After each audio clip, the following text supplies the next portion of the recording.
হে everyone, আশা করছি তোমরা সকলে খুব ভালো আছো।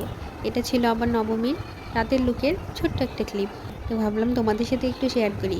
এই শাড়িটা দিয়েছিল এবার আমার মা। শাড়িটা আমার খুবই পছন্দের, অনেক সফট, ব্লাউজটা লাল একদম ফুটে উঠেছে এই টিয়া কালারের সাথে লাল কালারটা। তো এরপর শাড়িটা পরে নিয়ে ভাবলাম একটা ভারী মালা পরি, যেহেতু শাড়িটা অনেকটাই গর্জিয়াস, একটু ভারী মালা পরলে ভালো লাগবে, তাই এই মালাটা পরে নিলাম। আর সাথে এই যে প্রথমে মালার দুলটাই পরেছিলাম, কিন্তু পরবর্তীতে দেখলাম যে না, মালার দুলগুলো খুব শক্ত টাইপের, খুব একটা ভালো লাগছে না, ইভেন কমফোর্টেবল ফিল হচ্ছিল না। তাই পরবর্তীতে সেটা চেঞ্জ করে অন্য একটা কানের দুল ম্যাচিং করে পরে নিলাম। এরপরে এই যে একদম ডার্ক মেরুন কালারের একটা লিপস্টিক দিলাম। আসলে আমার স্কিন কালার টোনের সাথে এই কালার লিপস্টিকটাই ভালো যায়।